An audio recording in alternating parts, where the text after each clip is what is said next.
Hello and welcome to CIO News. I'm Khushbu Sonia, host for the broadcast and the chief editor at CIO News. This is an exclusive interview series powered by Crayon Software Experts with our digital innovators of India. This is a recorded session and will be available on our website, that is cionews.co.in, and our CIO News LinkedIn handle. It gives me an immense pleasure in introducing our guest for today. He is Amrish Singh, the Chief Information Security Officer at Godrej & Boyce. Amrish is passionate and a seasoned government executive who is passionate about cybersecurity with lots of insights around building secure products for the country for more than 2 decades of experience in this field. Amrish has 27 years of experience working with various brands such as Flipkart, Godrej & Boyce, and as the Government of India, CIRT Navy. Amrish, it's an absolute pleasure to have you. Thank you, and good day to everyone. Along with me today is Vikas Bhosle, the moderator for today's session and the Chief Executive Officer at Crayon Software Experts India Private Limited. Vikas has 20 plus years of rich experience in the field of IT, sales, marketing, strategy, formulation, and operational management. Vikas, it's a pleasure to have you. Thank you. Pleasure is all mine. And welcome, Amrish, to this platform. It's going to be a very, very interesting conversation. Looking forward to it. Thank you. Thank you so much for having me here. And I'm also very excited to be part of this discussion and looking forward for a very fruitful and insightful discussion. Yes. Thank you. So let's kickstart. Amrish, I don't think anyone requires an introduction to Godrej & Boyce, right? A 125-year-old company which has interest in consumer electronics, furniture, skis, security solutions, aerospace, space missions. I think your business is so varied. Huge footprint, huge number of employees, a very, very large business. So my first question to you, Amrish, is what does it entail to be the leader of security for such a large organization? Yeah, so this is very, very personal, very close to my heart, the question is. And even if when I was about to join, the various questions were there. Why you are eager to join this? So, see, I come from a defense background, spent around 21 years in defense, and thereafter joined corporate, came from zero trust to full trust in US company like Maple-based company Flipkart. So where open culture, etc.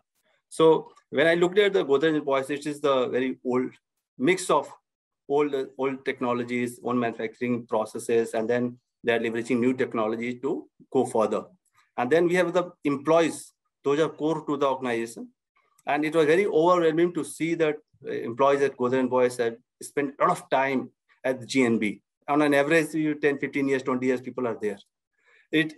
So as an outsider, you feel that, okay, Godrej must be doing something to their employees so that they are there in the company and they feel about the company. That is more important. Looking at the security, I always believe that we must keep the security very simple. Stick to your basics. Could be a 10 employees, maybe a 10,000 employees, maybe a 1 lakh employees. If you're keeping your basic strong, people, process, and technology, making sure that the all three elements are talking to each other. There is a large amount of synergy between people, process, and technology. And there is an overlap. That is where you get success. And then culture of the organization plays a very important role. So you want to make sure that you're not denting the culture. Probably you're moving from culture to security-aware culture because your employees are the last defense, USA, first line of defense, right? So they need to be aware. So how you want to get into their mind. Probably there are certain things they must be doing for many years. They need to change certain things to make things better from the security perspective. Because if we talk about today's landscape is changing, right? Security. Today, state-sponsored actors, those are more active. Probably they will target your core infrastructure like manufacturing, maybe gas and oil, maybe defense installation, nuclear installation and all. So because this is going to drive the country economy. And that is where it becomes more important to take care of the cybersecurity of the company. And it is I'm privileged, honored to be CISO of the Godrej & Boyce.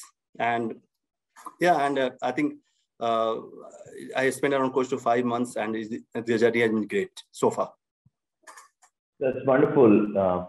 I think, yes, it's a pleasure to be associated with an iconic brand, right? I'm going to talk a little bit about a broader subject, which is spoken about so liberally these days, which is digital transformation. Now, we all know that the pandemic has accelerated digital transformation, but we also know that large enterprises like yours, which are typically legacy infrastructures, like monolithic structures, the common wisdom is that it's been very difficult for companies like yours, the size of yours, with so many businesses, to adopt to the changing time, to the needs of what we call going digital.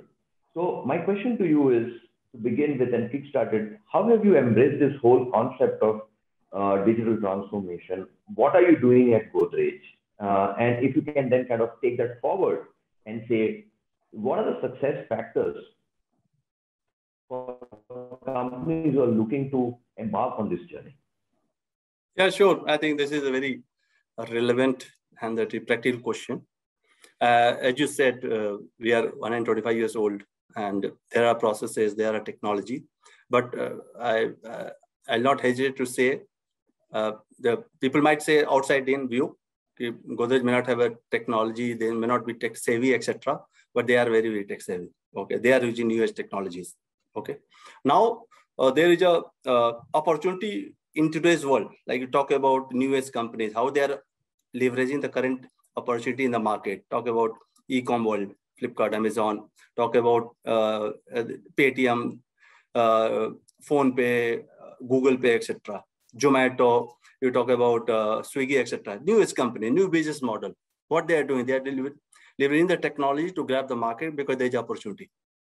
Okay, and today we have a bunch of technology available to accelerate your business, take it to the next level.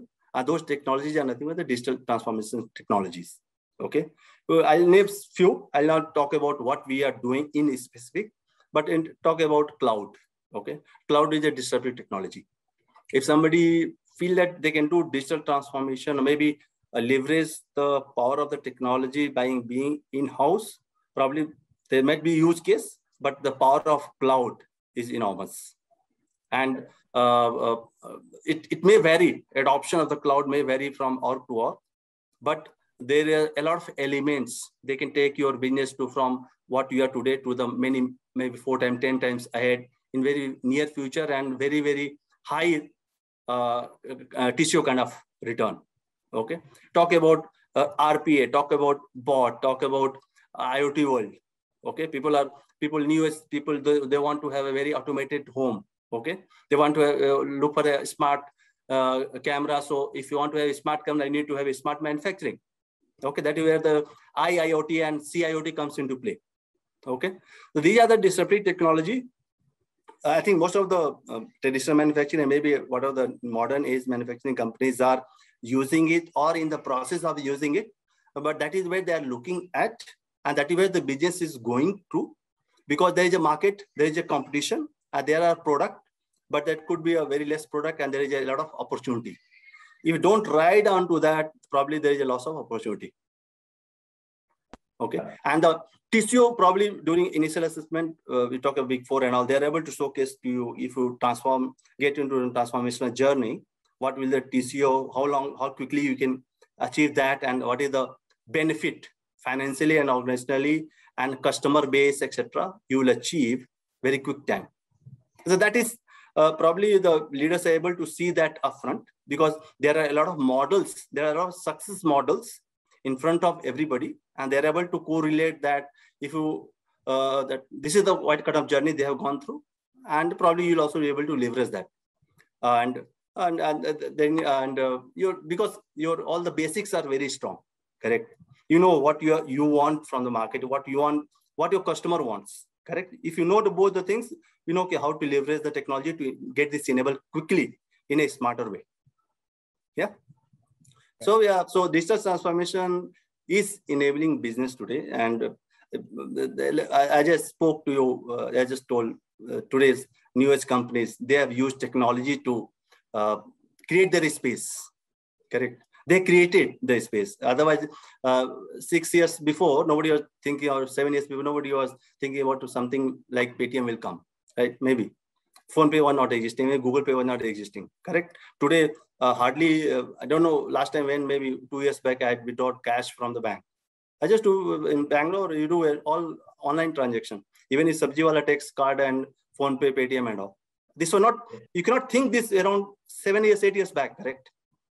You are thinking pandemic, you are able to order everything in-house safely and you are confident. Correct. This has happened. The power of technology. That's right. So when you talk digital transformation, yeah, there is, adoption of a whole lot of technologies because you want to create a very disruptive model. You want to also, automate internal processes to bring in efficiencies. But eventually, it's also about the end customer, right? What kind of an experience are you imparting to the end customer? A lot of enterprises talking about going direct to customer, D2C. Right? Yep. Because at the end of the day, the world is going to define by what experience the customer gets. Yes. I mean, if you do not have the right experience, there are so many choices available that people don't have the same levels of loyalty and trust quotient that they had in prior years. So this whole concept of D2C, whole concept of customer experience, how are you embracing that at Godrej? Yeah, so whole piece of this customer support has transformed into customer experience today. Okay, and organizations have got a lot of data about the customer behavior, customer sentiments, what they are looking for. Take example of e-commerce. Okay, we also GNB has got 3-4 e-commerce sites. Okay. So people are able to find out, okay, now you went to the site, you search for something, I do not buy it. So that could be a bunch of reasons why you do not buy it. But so many customers came to your site, they searched this product, they did not buy it. It means something is, I need to do something about it. Correct? Because customers don't want to buy them. Some of the companies, they have got where they are bought also, because they are scrolling other e-commerce, which customer is doing what. Correct? And they are doing a lot of, that's why the power of data science, AI, ML comes into play. Data analytics is happening. That's why you see majority of the companies, they are leveraging on the data they have about the customer. Sometimes you'll find you are searching something. Next time you go to the site, suddenly that product will start coming to you as a recommended product, because they are looking at your behavior, what kind of behavior you have online, buying behavior, they are recommending you the right product. Okay. So as you rightly said, today businesses are being designed as per the need and desires of the customers.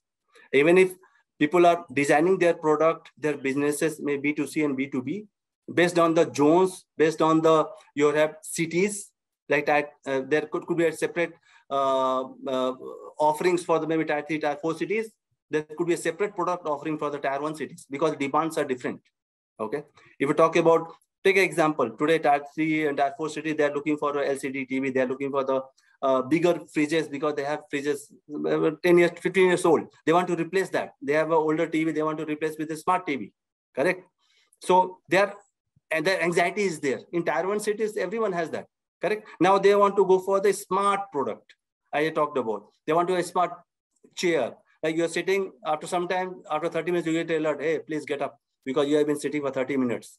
That way, that kind of customer base is coming up. Now your businesses are working towards this, how to align your business processes, your business models to avail this opportunity in the market. Okay. And this is one piece. Second piece is you are looking at the customer's experience. Okay. If you have your design some businesses, how the customer is going to react to it, what are the how you are going to measure the pulse of the customer, what they are thinking about your brand. Okay. And what kind of marketing and brand reputational issues, how you are able to solve that, that is more important, because most of the product, certain times, customer just search by the brand. Okay. Certain brands are very, since childhood, it is hardwired into our mind. Correct. If we talk about some product, it comes to, okay, you talk about anybody, Godrej, they will take a lock. Correct. But we are doing, lock is one product. Correct. We have got hundreds of products. That's true. Yeah. So that is the core to the business, and any company, GNB and any company, customer experience is on top of the priority, and everything gets all the processes, all the technology gets aligned to that, to achieve that. Yeah. So that's why I think most of the company are now moving to customer support, to customer experience, now customer delight. So that is another coin, and they want to move that world. Okay, now you talk example, today you can return any product, there are no questions asked, correct? The customer delight. Yeah. Yes, it is. And I think, having worked in this industry, this thing keeps changing, right? Yes. What we talk about, and we call it jargons in loose terms. But our industry is moving so fast, and technology is really keeping pace with the evolving and changing times. And so it's a very interesting space. I'll come to the point on data, because you spoke a lot about data, and I think when you talk about data, there are, of course, security issues, privacy issues, and all of that stuff, and I'll come to that later. But how do you embrace cloud? We also spoke about the cloud, and to me, cloud and automation are essential elements of digital transformations for our customers and enterprises. So your thoughts around how at GNB you have looked at cloud, how much of your business is today on the cloud, and what are your recommendations for organizations? Because there are a whole lot of organizations still struggling to go onto the cloud. So can you just throw some light on this whole cloud thing about at GNB and for others as an advice? Yeah, so GNB, probably people may not know, but we have been cloud friendly. Okay, I just say that. So cloud is not new to the GNB. From the other organizer perspective, see, cloud migration is a journey. You need to have a strategy around it. You need to have a thorough assessment of what you want to migrate to the cloud and why you want to migrate to the cloud. First thing. Second thing, when you do the thorough assessment, you need to talk about, okay, what kind of apps you have, what are the technology are being used in the application, what kind of database you have, what are the technology being used, what are the infrastructure you are using on-prem. Once you have this, then you know, once you are going to migrate to the particular cloud, what kind of technology, database and the infrastructure is going to change, whether this is the lift and shift or there will be a work required to be done. This is the very long project. It's not that you just lift and shift everything. It's not work, because traditional applications people are using for many years, correct? They must have been developed in maybe 30 years old technologies. And you are migrating to the cloud due to various reasons. One of the reasons could be you want to migrate to a new technology because you want to have an upgrade, update, bunch of things to that particular technology, which we may not be able to do today. Second thing, maintenance of the technology, which is on-prem or the old technology, might be difficult because getting the right skills is maybe a challenge. You want to move to the right technology. Today, low-code, no-code technology is very famous because there's a very popular, quickly you can migrate, and thereafter you do quick tweaking and then you are up and running. Okay. Yeah. Now, once you do this entire analysis, then you get into the transformational journey. Okay. Analysis is very important. Okay. And then partners do this analysis, bunch of partners along with the cloud service provider. Now, in whole piece, you need to think about the cyber security as well.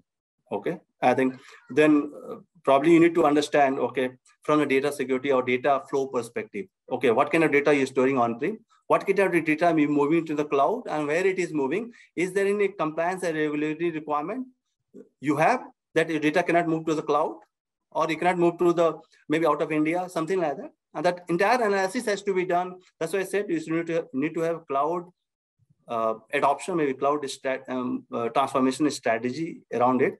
And that has to be, these all the angles has to be thought through, then you get into this journey. Yeah. Yeah. You provided me a great segue into my next question, Amrish, because, the moment you speak about cloud, and you spoke about data earlier, right? So once you talk about cloud, which means everything goes out of your premises and it stays in someone else's public cloud, right? There's also, when you are talking about customer experience, especially for your kind of business, there's a lot of insights to that. There's a lot of data, massive amounts of data. And then when you put this together, there are data residency laws, there are regulations, and then there is a whole piece around the security of the data, right? And the security of your infrastructure apps, because some of them are not residing with you. So, it's a very broad question and can be answered in several different ways. But how are you managing this challenge at GNB?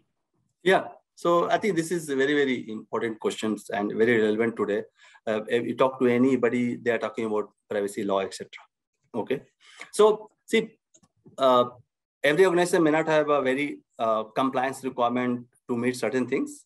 Okay, maybe PCI DSS, somebody share, maybe holding card data, maybe somebody very regulated like BFSI and all, RBI regulated, so data cannot go out of, etc.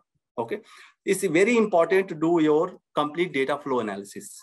Okay, so if like you have got various businesses, you need to understand which business is collecting what data and why.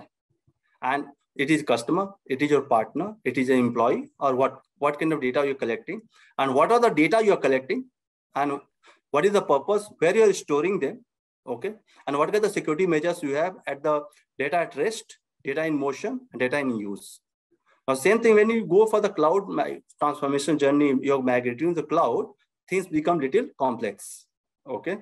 What happens in on-prem, we believe that everything in my control, okay. The moment you open up, you need to have an assessment, what kind of security controls your data requires to ensure the same kind of security what you have on-prem, you will have on the cloud. This is very much possible, okay. It's just a matter of doing the right assessment, understanding your data flow, understanding what kind of security architecture you're getting into, what are the security frameworks, security, security options are provided by that particular cloud provider, okay. Because if you go to today, if you talk about leading cloud providers, AWS, Azure, Google, etc., they provide out of the box a lot of security features, okay. You need to pick and choose what is most relevant to you to meet the requirement of security requirement what you had on-prem, okay. You cannot, because you don't want to overkill also, you don't want to underkill also, right? Because at the same time, you want to make sure the data security is intact. So the entire assessment of data flow analysis, what is moving from which place to which place, who's going to access in cloud, okay? Is there a requirement of you open up to further more people? So how this is going to affect the role-based access, etc. That entire analysis has to be done, and thereafter you draw out your security architecture, and then you stick to those architecture, like you will have monitoring, okay, what are the log you will ship to your SOC, etc. Because you want to have a 24/7 log monitoring. See, whatever security measures you take, you want to make sure two things: the data security, data protection. Second thing, malware infection. Okay, so your whatever the people, process, and technology you are going to define into the transformational journey, all actions are going to be involved around this only. As I said before, the more they are in closer to each other, the more success you will get. Because see, task for the CISO are not simple. We need to address a lot of vulnerabilities, but hacker need to just exploit one vulnerability. The game itself is not fair, but still we have to fight that continuously. We have to make sure that vulnerabilities are fixed and be on top of that. Yeah. Yeah. So you overkill, right? You said something that yes, there are features available across most cloud providers, and you need to pick the right thing, and it shouldn't be an overkill or it shouldn't be too less. That brings me to a very pertinent point about this whole cloud journey, is that you start working with several of these cloud providers and you start using their services. Security, whether it is database, whether it's around data, whether it is around AI, whatever, or basic storage, compute. There is always this tendency of overusing things or not knowing what you are actually using, right? And that's something that most enterprises are finding out today, right? Because one, they struggle to understand the services. Two, they struggle to understand shadow IT, right? For example, what are they decommissioning the resources after the usage is over? And it's still like there, it's getting consumed, costs are ballooning out of control, and optimization is becoming the name of the game. The thoughts around that at GNB or otherwise? Yeah. So see, one of the my favorite pillar is something like optimize the current investment. Okay. Some of the organizations, they name it as a security engineering. Okay. So the main task of this optimize the current investment is to look at the efficacy and efficiency of your current security controls. Okay, that is very important. Like suppose you have a particular technology, I'll just give a quick example. That technology might have 10 features. You might enable only 8. You need to understand why only 8, why not 2? Because you're investing in it. Second thing, that 8 features might be working at an efficiency of maybe 60%, 70%. You need to look at why this is not working at 100% efficiency. Second thing, a lot of very core features, what I've seen in majority of the places, and when you audit, talk to the partner in third-party assessment, due diligence part of that, they have the capability, they never knew about it, they just looked at the core functionality of that product, they are using it, they're happy with it, okay? But there are very underlined and very relevant security features. They need to use it to ensure that there is a right ROI and there is an optimized utilization of current investment what you made. Okay, that's why I said we need to strike a you need to have very right balance between security and the productivity and the cost. Okay, if you want to implement everything, what maybe see maybe tier 1 organizations are implemented. Maybe talk about newest. I keep talking about internet companies. Okay, because their business is on internet. Okay, they have to be very, very agile. They have to be very, very proactive in solving those problems. Okay, your entire business may not be on internet. Okay, you cannot implement the same technology in one go what they have implemented maybe 5 years. Correct? Because you need to have a very right kind of threat modeling, threat assessment. Because you need to have what is your threat. Their threat is different. Your threat is different. You need to have a threat modeling, risk assessment, and then look at what is your exposure factor. Then bring your right controls, which are meeting your, maybe prioritize your risk based on what is the risk appetite you have. Then you start addressing the risk one by one. You cannot address, no organization has done, even if nobody can do in one go all the risks, because threats are always evolving. Correct? Today, nobody has thought of call center will operate from home. Okay. But in last 1.5 years, call centers are literally operating from home. But there are technologies, they are ensuring data protection and malware infection. Okay. And second thing, whatever the digital transformation probably as an entire world could have taken in maybe next 5-10 years, this is happening in last 1.5 years. Okay. So all kids are, you talk about any kid, correct? They know more about Zoom, they know more about Meet. They're exploring a lot of settings which we might have not done it. Correct? Because they are on internet. Kids are spending 6 hours, 8 hours in a day, correct? And entire people everyone is working from home. Even if people, international companies, they have never worked from home. Today they are working from home. Okay, so they are now exposed to something called Zoom, something called MS Team, etc. This is new to them because they were in the physical world for many years. Okay, so yeah, and security with the transformational journey becomes a integral part that will go in hand in hand. If you do take only the transformation journey and not taking care of security, probably you are exposing a lot of stuff and a lot of threats you will be exposed to. Absolutely. Absolutely. Bang on, Ambrish. And I just wanted to wrap up our quick chat with one final question to you. And that question is, spoke about security landscape, the needs, digital transformation, customer experience. It's such a vast coverage of things that we spoke about. So as a CISO, what keeps you awake? What is the future? What are the things that you are investing in? That's very important for all of us to know. Yeah. So see, as a security person, whatever we do today, that is the framing or building block for the tomorrow. Okay. So at a Uber level, every security person want to achieve a philosophy of zero trust. And whatever the steps we take today, you talk about access control, you talk about DLP, you talk about CASB, NAC, proxy, bunch of MDM, etc. Correct? These are the steps towards building that zero trust model. Because zero trust is a philosophy. Okay, and they know one technology can, okay, I implement this, I'll achieve zero trust. This will not happen. Because every organization probably will have a different meaning, or maybe means to achieve the zero trust.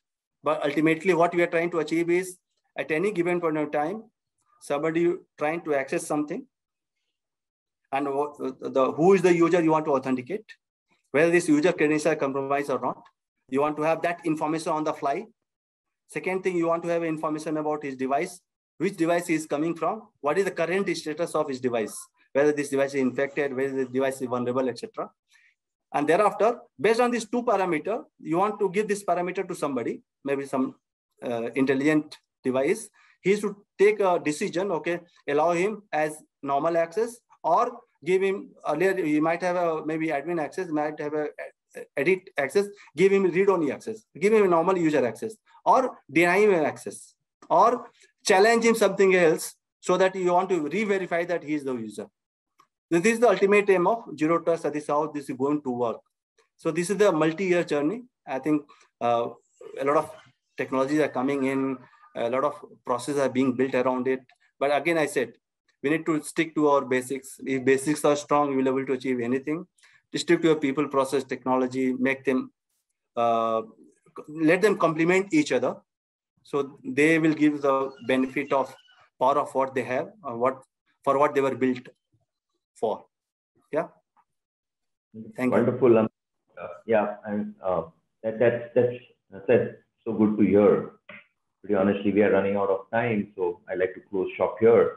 Sure. I'm wishing you success in all of your endeavors at GNB, and thank you so much for being on this show and chatting with us. Thanks, Vikas. Thanks for having me here. Thanks a lot, and thank Khushbu, you too, for coordinating this. Thank you. Thank you so much, Amrish. It's a pleasure to have you. Thank you, Vikas. Thank you.